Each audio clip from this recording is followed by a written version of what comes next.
Ayan, so magandang araw mga kababayan, and this is Divine PH, and ngayong araw po mag-update lang po tayo regarding po dito sa may Bagyong Christine. Kung matatandaan nyo po, parang no Tuesday po ata ng umaga, or I'm not mistaken, Monday or Tuesday ganyan, may pumasok po na bagyo na ang pangalan ay Bagyong Christine. And isa nga po sa mga nagrabihan talaga itong Bicol region. Ayan, sa mga kababayan po natin dyan, mas mag-ingat po tayo, at ito nga po mag-update po ako dito sa action po na ginagawa ng pamahalaan, dahil may mga kababayan tayo or ilang kritiko ng pamahalaan na sinisiraan po, no, si PBBM, hinahanap nila si PBBM.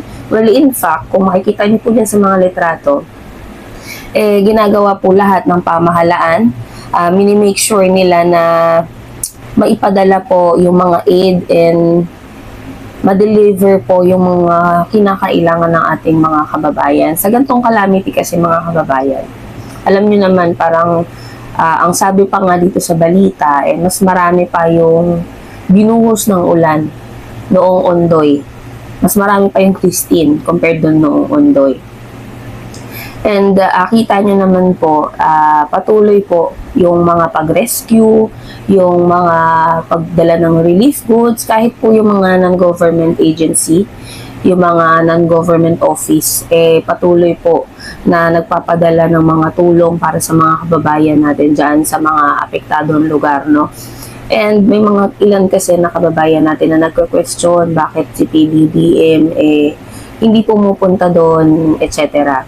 Mga kababayan, pag may gantong calamity and ganito katinding ulan, tingin nyo ba advisable na ang presidente pumunta mismo doon habang bumabagyo? Kasi parang ang nangyayari mga kababayan, gusto nitong mga kritiko niya na habang umuulan, habang ragasayong baha, si BBM na doon. Ano gagawin ni BBM doon? Ano gagawin niya doon?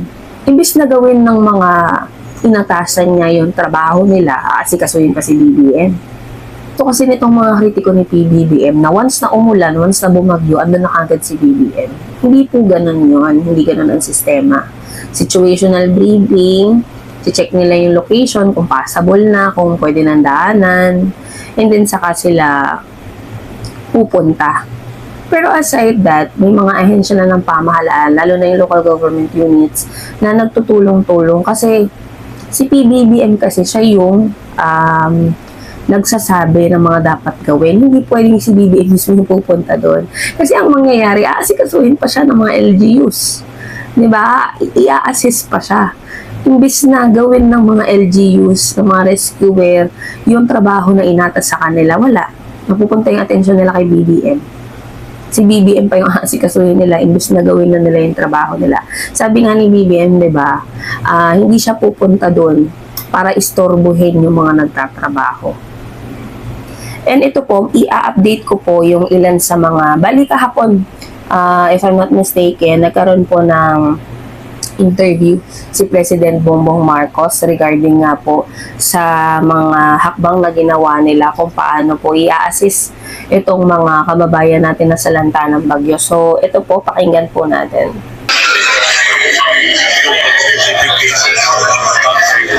Yung kanilang specific pangangailangan. Right now, it's in Region 5. That was hit first. Mabigat. Unfortunately, Region 5 was almost on the territory. Hanggang nasa gilid na yung coverage area ng storm. So, pagpasok itong center ng storm, pag-aayaw ng storm, papasok na sa Northern Luzon, baka maging masyadong mabigat kaya kailangan patanda. And we're doing everything we can to get assistance, reposition. That's always the key. Get the people evacuated properly, get our goods and equipment repositioned as close as possible without them having the risk of damage para malapit na sila doon sa area na kailangan nilang services pagka tumanan yung bagyo. And that's essentially what we do. Again, included all of the different agencies. Of course, the NDRMC is led by the DND, and they are prepared to provide, number one, from the AFP, airlift, kasi may mga kalsada hindi pa madaanan. And number two, they are continuing with the AFP is also continuing to monitor the situation so that we will be able to activate the EDCA sites which were moved there specifically for this purpose. So the other departments seem to be well prepared. We have some budgeting issues simply because meron tayong napakarami ang dumadaan na bagyo. But that's not something that we should worry about because we will be able to remedy that. Sir, we expected a much outcome of the highway. Would it be possible na ma-extend the suspension of classes? And also, it all depends on the weather. Yes, very possible. It's fortunately very possible. Because we're losing so many days. Days of work, days of classes. What can you do? Hindi natin ilalagay ang mga tao sa pelikula. Totoo. Former Vice President Ledger Bredas asking for help, in particular yung mga rubber boats. How soon? Yeah, as soon as we can get in. As soon as makapasok kami, we will be doing that. And we are Nakakababayan kagabi. Kahapon po ito our assets, like for example, rubber boats. Hanggang Mindanao, kukunin na muna namin. Dadali namin dito sa area na pangangailangan. We just got that report from Kamsu that half the province is underwater because they live in that the basin. But within Albay and Kamsu. Kaya yun ang talagang tinatamaan natin ang baha. So as soon as we can, we will go in. As soon as we can. Kung kailangan, hindi naman mailipad ng helicopter yun. So kailangan trucks ang magpapasok. So as soon as mag-clear, alam naman ng DPWH na gagawin nila. Nakamonitor naman sila. Nandun naman ang mga tao nila, mga regional officer, para magsabi when they can come in. So that's what we're waiting for. So wala we are at the mercy of the weather as we always are.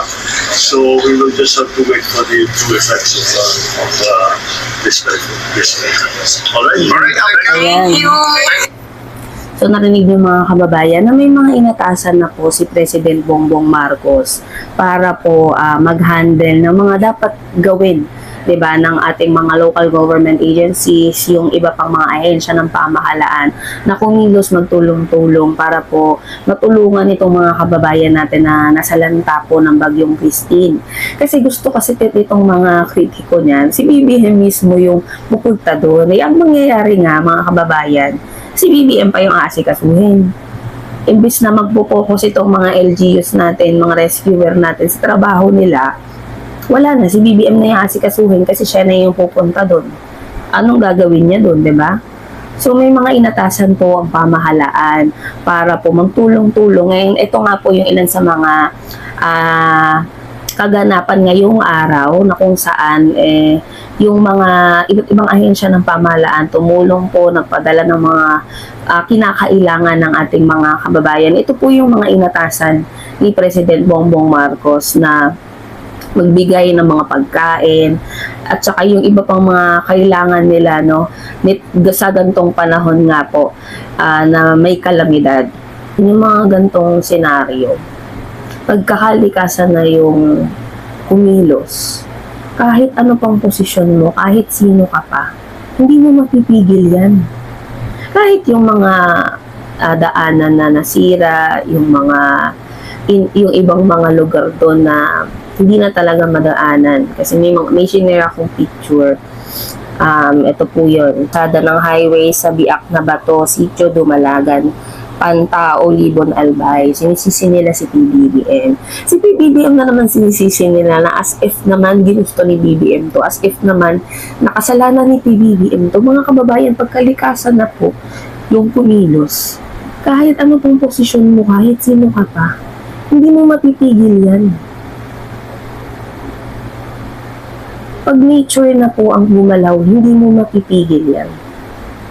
Lahat ba tayo, in-expect ba natin na ganito yung magiging impact ni Christine? Yung mga nag-recent na bagyo, in-expect ba natin na magiging grabe yung impact? Hindi, di ba? Kasi hindi natin siya kontrolado. Pagkalikasan na po ang kumilos, wala ka nang magagawa. Kahit ano pang mga proyekto, flood control yan. Once nakalikasan na po ang kumilos, wala na. So mga kababayan, update lang. Ito po yung mga naatasan ni President Bongbong Marcos na maghatid ng tulong para sa ating mga kababayan na naapektuhan ng bagyong Christine. And mag-ingat po tayong lahat and mag-update pa po tayo sa mga hakbang at mga gagawin po ng ating pamahalaan para po sa ating mga kababayan. So yun lang po and maraming salamat sa inyo lahat.